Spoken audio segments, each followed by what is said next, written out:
Hello everybody, welcome to my YouTube channel. Today's topic is protein supplements. We're going to be talking about what protein supplements are, how they help, who needs them, and whether there are any long-term health consequences due to consumption of these protein supplements.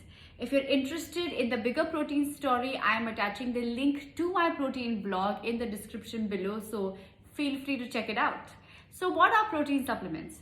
Protein supplements are concentrated dehydrated proteins extracted from plants or animal sources. Plant proteins are extracted from rice, from amaranth, from hemp, from quinoa, from split peas, and from soybeans. Animal proteins are usually extracted from eggs, from milk, from meat, and nowadays also from collagen, which is the most abundant protein found in our bodies because it is a structural protein. How do these protein supplements help? Well, they're a very convenient source of protein. The recommended dietary allowance, or RDA, is that all of us consume a minimum of 0.8 grams protein per kg body weight. Now, as we know, all of us are different, our days are different, our physical activities are different, and our bodies are different. So this recommendation, this minimum protein recommendation, has been found to be most effective in populations whose movement is restricted for some reason or the other. For example, 0.8 grams is a great amount of protein for somebody who's recovering from a major surgery, from a major illness, athletes who may be in rehab. It's also a great protein recommendation for the senior citizens and for special populations because they just don't move as much, but they still need good quality protein to take care of their immune system and their muscles. For the rest of us, it is recommended that we consume a minimum of 1 gram protein per kg body weight per day. When we talk about athletes, that is a different ball game altogether. Strength and endurance athletes, depending on where they are in their training season, what the duration of the training is, how much time they have to recover between two training sessions, need anywhere between 1.5 to 2 or sometimes even 3 times their body weight in grams of protein. So what does this mean? How do all these numbers translate on our plate in terms of protein? This means that we need to eat at least somewhere between 15 and 25 grams of protein per meal if we are to get even our body weight in terms of grams of protein per day. So again, what does this mean? So if you're a vegetarian, it means that you have to eat 2 cups of yogurt, you have to eat 2 cups of thick dal or any lentils or beans of your choice. You have to eat at least 150 grams of paneer or tofu, or drink 2 cups of milk per meal. If you're a non-vegetarian, that means eating 2 to 3 whole eggs, eating anywhere between 100 and 150 grams of chicken, fish, meat per meal. While that sounds easy and not at all difficult, think about it. How many of us eat like this? Most of us on a regular day eat a standard meal of roti, sabzi with a small katori of dal. So this is when protein supplementation comes in handy because it gives us an assured 25 grams of good quality protein. So now who needs these protein supplements?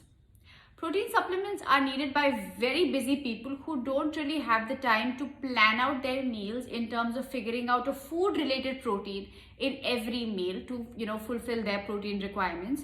Protein supplements are needed by people who have, like I said earlier, undergone a massive illness or are recovering from a surgery or any medical treatment like chemotherapy, radiation, something which has changed their taste buds and dampened their appetite. In these cases, drinking a protein supplement comes in way easier than eating a protein food.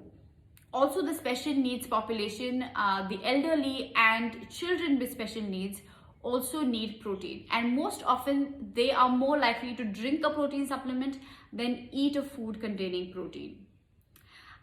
We should not forget our athletes. All the athletes will benefit from 1 or even 2 scoops of good quality, high biological value protein, especially during their peak training session. It's going to help them recover, it's going to build their immunity, it's going to ensure that they get good quality sleep and they're well rested and ready for their next training session. Lastly, are there any long-term health consequences due to consumption of protein?